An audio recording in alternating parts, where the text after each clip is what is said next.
Ospite speciale di Casa A+, questa settimana non ve lo svelo io, ma lasciamo che sia una copertina anche particolare, con un bel po' di chicche che ha curato per noi il nostro Lorenzo Pausa e che ci disvelerà chi è seduto qui questa sera al mio fianco. Vediamo.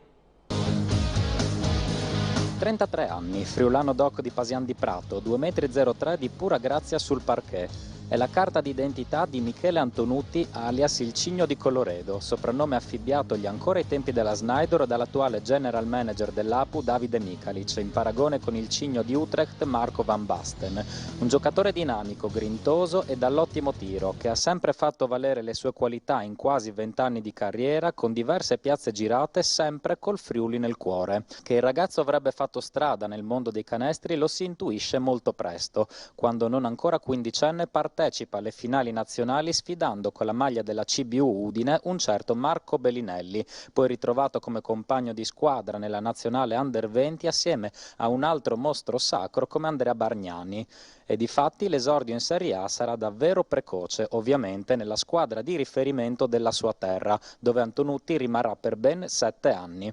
Sono gli anni del Carnera tinta arancioni, tanto per contestualizzare, e del derby delle cucine tra Snaidero e Scavolini Pesaro. Compagni di squadra d'eccezione, Jerome Allen, Mickey Mian, Mike Pemberti e tanti altri. Stagioni ad alto livello in Serie A, con le note europee in ULEB Cup, ma anche momenti bui, culminati con la retrocessione in A2 nel 2008. A quel punto Antonutti è ormai un giocatore maturo, pronto a militare da protagonista su parquet prestigiosi in tutta Italia. Montegranaro, Reggio Emilia, Caserta, Pistoia, Treviso, Biella, la promozione in Serie A nel 2013 con la squadra reggiana e la successiva conquista dell'Euro Challenge sono solo alcuni degli highlights di 10 anni tutti ai massimi livelli e ricchi di ricordi indelebili, ma con il desiderio, prima o poi, di tornare a casa. L'occasione si presenta quest'estate. Udine nel frattempo è risorta dalle sue ceneri, ha preso i colori bianconeri e con pazienza ha riconquistato la 2. Il progetto è ambizioso e affascinante, costruire una squadra identitaria che diverte il pubblico e poi chissà. Michele non ci pensa due volte ed eccolo qui con Jack Zilli e Vito Nobile a dar vita all'anima friulana della nuova Apu Old Wild West, al grido di Vive Ballet al J, viva la palla al cesto. Eccolo qui, il Cigno di Colloredo, Michele Antonutti. Ciao Michele, Ciao, benvenuto. ciao a tutti, ciao. Allora, dai, io devo ringraziare perché mi avete una piccola carambata, che tutte queste immagini, anche alcune belle di quando eri bambino, quella famosa partita contro Bellinelli, di cui ci parlava Lorenzo Pausa, ce le ha fornite tua madre, perché tuo padre poi ti ha sempre seguito, ha curato questo tuo archivio personalissimo. Beh, diciamo che è un archivio grande perché fra tanta carriera, fra fan club, fra gente vicino, fra società, fra nazionale, c'è tanto, diciamo che si è visto qualcosa perché forse è molto più lunga, molte più cose. Ho visto la nazionale quando ero giovane. Posso c'è svelare nazionale. che era un disco da 1 tera? Era un disco No, da un questo mi tera, preoccupa quello perché fa che mi ha vedere dato. l'età che avanza, allora questo è il problema. Quindi abbiamo dovuto fare una scrematura per ricavare poi questa copertina. Dai, un primo commento lo chiedo subito anche a te. E io voglio partire, prima che dalla partita, dal tuo ritorno. Perché io penso che anche vista la tua carriera importante che hai avuto e che stai completando, perché hai ancora diversi anni davanti a te per carità, sia un po' la chiusura di un cerchio, il tuo rientro qui a Udine. Possiamo dire che è proprio quello che forse cercavi e che ti mancava e che visto anche qualche trascorso non era poi così scontato di vederti con questa maglia. Ma allora, quando sono andato via, sono andato via per varie scelte, per varie motivazioni, insomma ero giovane, ci fu la seconda parte del periodo buio della pallacanestro udinese in cui ci fu poi la retrocessione, ci furono i problemi insomma passati ed era giusto che io facessi la mia carriera, era giusto che provassi anche per mettermi in discussione, per provare a uscire, perché credo che stare anche proprio nel proprio nido dove si nasce tutto porti a un accrescimento fino a un certo punto. A me piaceva anche provare qualcosa di nuovo, provare l'esperienza in giro per l'Italia. Sono 10 anni, ho provato tutto, ho visto tutto dalla nazionale giovanile, tutte fino alla nazionale maggiore, le squadre di Serie A, tutti i campionati in Europa, quindi avevo provato tutto. Adesso mi serviva forse una motivazione diversa, un qualcosa, un progetto, non solo giocare per magari un anno e basta. Mi sarebbe piaciuto un progetto. Udine ha un progetto, Udine ha delle persone che sono vicine a me non solo dal punto di vista lavorativo, quindi per me era importante. Udine l'ho sempre seguita, quando è nata dalle ceneri, è ripartita, l'ho seguita alla festa della promozione, quando sono andati in Serie B, sono andato a fare i complimenti a tutti, con Davide e Michele c'ho un ottimo rapporto, quindi insomma diciamo che Udine è sempre stata in una piccola parte di me, tanto che la maglia l'ultima maglia mia friulana rimase sempre nel cassetto in attesa di essere tirata fuori e fu tirata fuori proprio quest'estate. E questo direi che è un momento importante. Io voglio un po' sovvertire quello che sarebbe lo partito classico, perché voi mi direte, pazzo, devi parlare della prima di campionato, però visto che abbiamo Michele, che è un cuore di questa terra e di questa squadra, e abbiamo la grande occasione di poter pescare a piene mani nella storia di questo sport con coach Blasone, Mario, ti chiedo, tu lo conosci bene questo signore? Vuoi raccontarci anche tu qualcosa perché l'hai visto? Sì, ti dico, agli inizi, quando lui era ancora giovanissimo, Gigi Sepulcri lo faceva fare ginnastica a terra ai bordi del campo, mentre gli altri si allenavano, perché veramente lui era molto fragile, molto debole. E Gigi Sepulcri ha fatto un grande lavoro con lui, di cui gli ho dato sempre merito, gli ho fatto giustamente un'ottima pubblicità, e difatti lui poi quando Ferrari veniva chiamato in nazionale, ho telefonato a Gaetano Gebbia, che era l'allenatore della nazionale giovanile, gli ho detto, dico, guarda che Ferrari va bene, è uno che ti dà una mano, ma quello buono è ancora qui, vuoi vederlo? Mi ha detto, no, se me lo dici te, mi ha detto Gaetano Gebbia. L'ha chiamato e non solo lo ha preso, ma si è diventato anche il capitano, se ricordo bene, giusto? Quindi è merito suo, è merito di Sepulcri, ma poi il talento, cioè, devo dirgli a distanza di tanti anni che io una volta gli ho tagliato le ali per non andare a Bologna, quando io ho fatto quasi 10 anni lo scout internazionale, ma naturalmente guardavo anche gli italiani. A Bologna mi avevano chiesto se potevano prenderlo, ho detto no, guardate, perché quella volta c'era un georgiano, non so se lo ricordate, Sanichizze, che era uno che giocava 35-36 minuti, quindi lui sarebbe stato, sì, avrebbe non lo spazio avrebbe giocato quasi niente, quindi non sarebbe sviluppato, quindi io ti dico adesso, te lo posso dire che non ti ho fatto, non ti ho fatto venire alla Virtus per colpa mia. Dipende da te.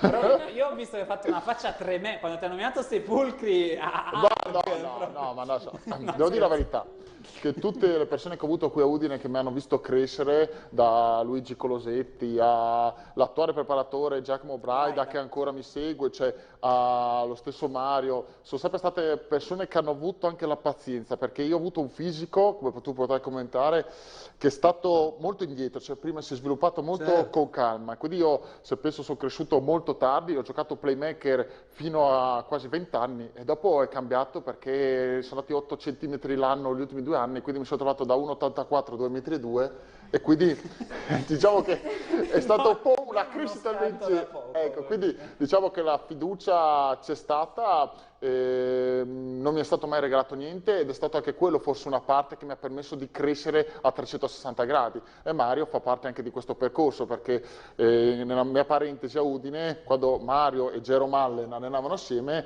mi hanno dato tantissima fiducia nonostante i risultati non erano a nostro favore. Sì, quella era stata un'annata non felicissima. Barbara, però non ne parli, cioè, allora, ti stiamo quasi parlando di te come se tu fossi un ex giocatore. E non è un coccodrillo, perché sennò te ne vai. Cioè, non vorrei vedere dietro il titolo, tipo... cioè... No, e vabbè, scusa, il Cigno di Colloredo, scusami, no, sì, sei di 20 km da qui, come dovevo fare? Profeta in patria, dai, calzava a pennello. No, Barbara, questo è ancora un signor giocatore, altro che coccodrillo, l'ha dimostrato una volta di più domenica, quindi non è stata un'operazione nostalgia o per fare qualche abbonamento in più, tanto era già comunque sold out il il Carnera, è stato preso un signor giocatore nell'ambito della costruzione di una squadra importante, l'ha dimostrato già Roseto. Assolutamente, sicuramente parliamo di un rientro che ha fatto felice tutto il popolo bianconero, il popolo friulano che attendeva questo grande rientro, e subito alla prima ricordiamo un po' di numeri: 16 punti, miglior realizzatore, 24 di valutazione, 7 rimbalzi, 2 assist. È stata, diciamo, una partita veramente sontuosa da parte di Miki, un ottimo... sui miei appunti io, cosa facciamo in dire chirurgico. Sì. Sono assolutamente d'accordo, perché è stato il trascinatore in una gara che non era iniziata benissimo per la Più, un inizio un attimino difficoltoso, forse un po' più del previsto, poi però c'è stata un'inversione di rotta già a partire dal secondo periodo e una vittoria più che legittima. Eh sì, allora io direi, Elisa, di andare a ricapitolare anche attraverso la grafica quelli che sono stati i risultati di questa prima giornata di Serie A2, che come detto si è aperta bene per la Più. Esatto, vediamo infatti Milano-San Severo 81-82, Ferrara Orzinuovi 78-77, Forlì Ravenna 70-76, Imola Montegranaro 73-80, Piacenza Mantova 66-81, Roseto Apodine 74-87, Verona Caserta 85-64. Eh sì, è stata una prima giornata che naturalmente le vediamo a 2 punti tutte quelle che hanno vinto, a 0 tutte quelle che hanno perso. È stata una giornata che ha visto vincere anche la prossima avversaria dell'Old Wild West, che sarà per l'appunto Verona. Abbiamo già messaggi da casa. Abbiamo tantissimi messaggi, infatti mi stavo preoccupando perché dicevo, Jacopo parla con tutti. Facevi segnali di fumo durante la grafica. Parla con tutti tranne che con me. Allora vediamo che... Ti snobbo. Esatto, mi snobbi. E tantissimi tifosi dell'Apu, infatti leggiamo: finalmente il campionato è iniziato, forza Apu, bentornati a tutti voi, Elisa sei sempre splendida, Michele, Thomas... ecco perché quel letto è... Cioè, esatto. Guarda casa, quale è partita? Era per lei, non per me. Sì, ma grazie. Veramente. Questa autoreferenzialità. Quelli in cui ti salutano li ho già cancellati, ovviamente, non li leggeremo. Si chiama uso privato del mezzo pubblico. Esatto. Comunque, appunto, salutiamo Michela e Thomas da Viale Volontari. Poi abbiamo Ciao, sono Gabriel, non so se ti ricordo di me, ho sentito che farai un campionato a Lignano, ci racconti qualche anteprima, un salutone, forza Apu. No, è vero? È vero, è vero. Okay. Sì, verrà fatto un bellissimo camp per i ragazzi, perché io credo molto sull'energia, sulle giovanili, credo che il Friuli abbia bisogno di un bellissimo camp per far vivere una settimana anche da professionista, come si vive una settimana con i ragazzi, quindi in collaborazione con l'Apu quest'estate faremo un bellissimo camp a Lignano in cui spero ci siano tanti ragazzi. Sono già molti che chiedono informazioni, quindi vi aspetteremo e più avanti ci saranno più novità. Ok, allora io direi a questo punto che possiamo anche iniziare a parlare, sarebbe ora, dopo 18 minuti di trasmissione, della vittoria di Roseto, perché c'è stata una partita. Coach, inizio da te. Abbiamo visto, secondo me, delle prime indicazioni importanti. È chiaro che Roseto per caratura non è paragonabile, perché è una squadra molto giovane, che non ha il rango dell'Apu, però la partita si era messa male, a un certo punto era 36-21 per Roseto e la squadra ha reagito bene e l'ha vinta abbastanza poi in scioltezza, no? nel finale, anche grazie ai 16 punti di Michele. Questo vuol dire avere carattere, ma soprattutto giocatori, e poi l'allenatore che sicuramente è quello giusto. Io ho avuto la fortuna di averlo come mio assistente a Mannheim una decina di anni fa con la nazionale italiana, e vi assicuro che lui, che aveva allenato anche Treviso, insomma squadre importanti, lui ha fatto il perfetto assistente, e di questo gli sono riconoscente, come lui è molto affettuoso nei miei confronti. Quando sono andato a trovarlo a Lignano durante il torneo 15 giorni fa, è stato molto carino, e insomma mi piace avere un contatto del genere con un allenatore che secondo me farà molto bene qui. Barbara, abbiamo visto un dato che a me è balzato particolarmente all'occhio, è questa distribuzione molto equilibrata in attacco, che viene quanto mai rispecchiata in maniera veritiera poi dei numeri, dalle cifre, perché abbiamo avuto i 16 di Michele, Cromer ha giocato una partita normalissima da 13 punti, non magari con eruzioni tipo quelle che ci aveva fatto vedere le prime gare di Supercoppa, Ma questo secondo me è un indicatore anche positivo, no? Perché siamo abituati a vedere americani che fagocitano il pallone, qui invece la squadra ha già dimostrato di avere un ottimo bilanciamento della costruzione in attacco. Beh, nella, diciamo, pagella di Cromer vengono sottolineati però anche i 6 rimbalzi, 6 assist, che sono c'è tanto fondamentali. bilanciamento anche in attacco. Vuol dire che si è lavorato molto per la squadra, non ci sono individualità che tendono un po' a nascondere gli altri compagni, ma c'è la volontà di giocare il pallone in maniera fluida, veloce, creando situazioni pericolose nei confronti delle squadre avversarie, e questo è qualcosa che si è visto proprio nel corso della gara di Roseto. Molto bene anche Beverly e Fabi in questo esordio contro gli Sharks, e credo che, come è avvenuto magari qualche anno fa, questa sarà una squadra dove ogni settimana probabilmente ci saranno più giocatori che concorrono in maniera quasi uguale a decretare poi il risultato, questa sensazione. L'hai avuto anche tu questo sospetto dal di dentro? Cioè la grossa differenza che abbiamo notato sin dalla pre-season, tu non c'eri, rispetto alla squadra dello scorso anno che tu hai eliminato insieme ai tuoi compagni, per carità di Bella, però tu hai dato bei colpi di grazia in quella serie di playoff, e questo maggiore equilibrio, no? Secondo me siete anche meglio assortiti, la squadra è costruita in maniera più omogenea, ne parlavamo anche fuori onda col coach. Io penso che quando si vuole vincere, cercare di avere una programmazione o qualcosa, è difficile distribuire un americano con 30 punti, l'altro con 30 e poi non ci sono delle altre armi, perché le difese al mondo d'oggi sono preparate, le partite sono studiate, anche la stessa Roseto, che tutti dicono giovani, è un campo in cui l'anno scorso, che erano giovani uguali, se non sbaglio ci sono cascate molte grandi, quindi le squadre preparano le partite, quindi bisogna essere bravi a riuscire a giocare la palla, farla girare. Noi abbiamo talento in tanti e, come diceva Barbara, sicuramente ci saranno tanti protagonisti, ma la forza è che se 7 giocatori vanno in doppia cifra vuol dire che una difesa non sa veramente qual è il giorno, il punto forte della squadra. Questo credo che sia l'importante per avere una continuità di risultato. Eh sì, e questo è molto molto importante. Andiamo ad ascoltare anche quelle che sono state le dichiarazioni nel post partita di coach Ramagli sulla prestazione di Roseto, e poi dopo ci lanceremo nell'analisi della sfida nel big match, della partita contro Verona, insomma, di domenica. Ramagli. Visto che abbiamo avuto qualche problema di numero per allenarci, quindi non era semplice replicare un livello fisico che ci appartiene poco.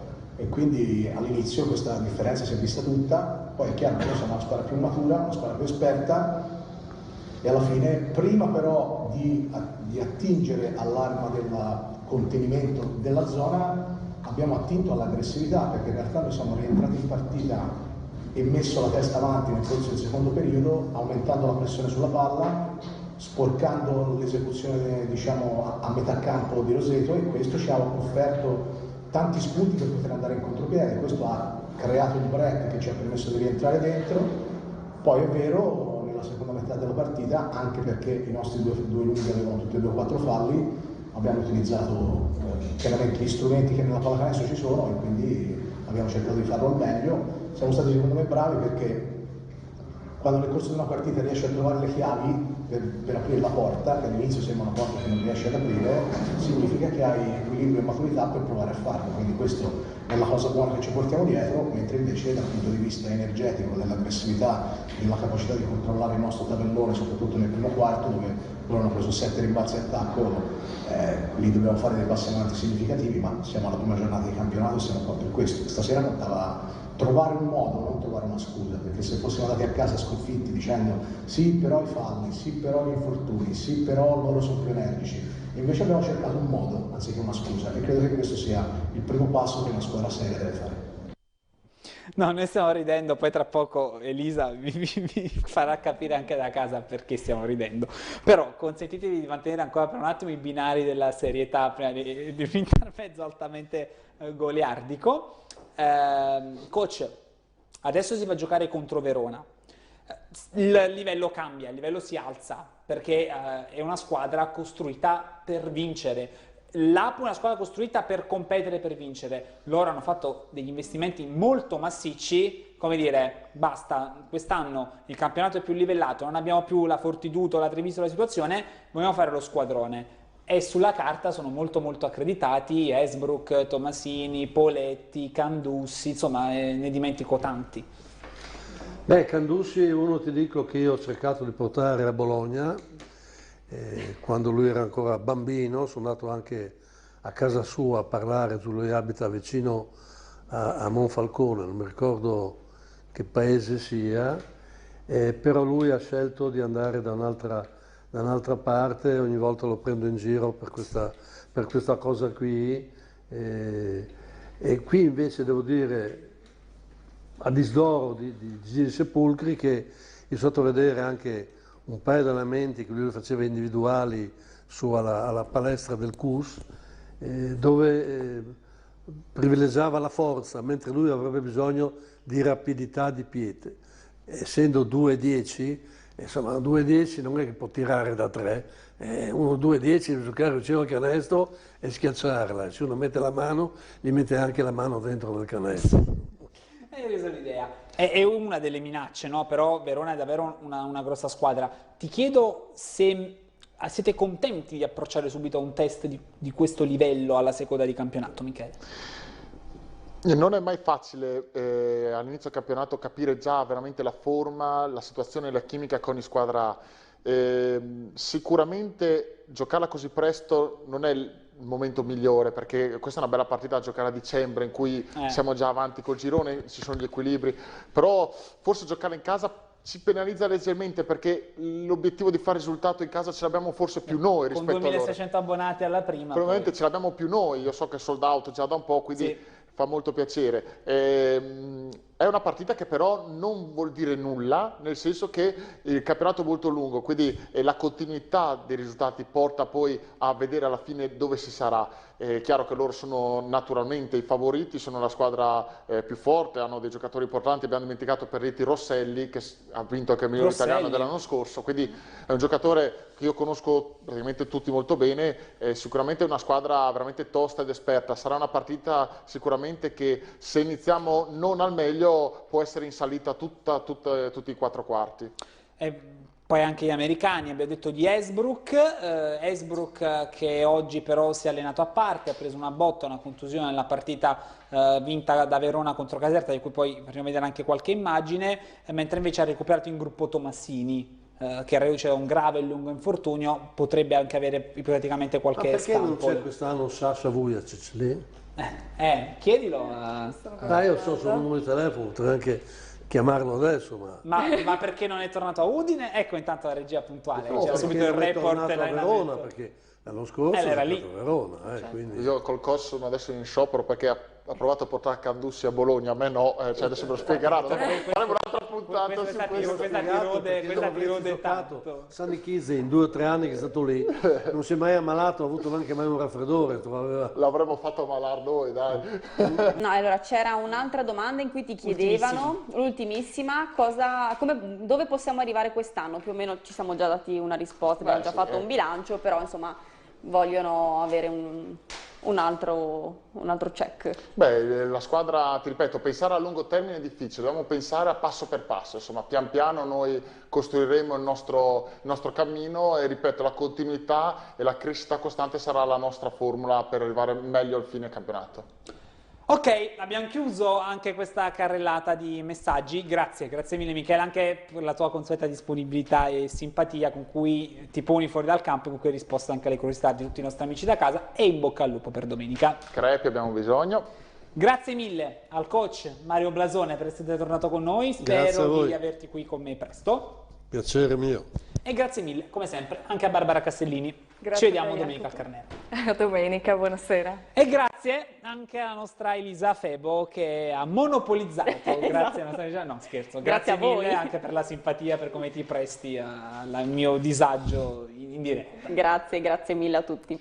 E grazie a voi che ci avete supportato con i messaggi e sopportato anche con qualche risata e che cavolata di troppo. Buon proseguimento alla nostra programmazione. Ci vediamo tra 7 giorni col mercoledì baschettaro, non col martedì italiano. Ciao!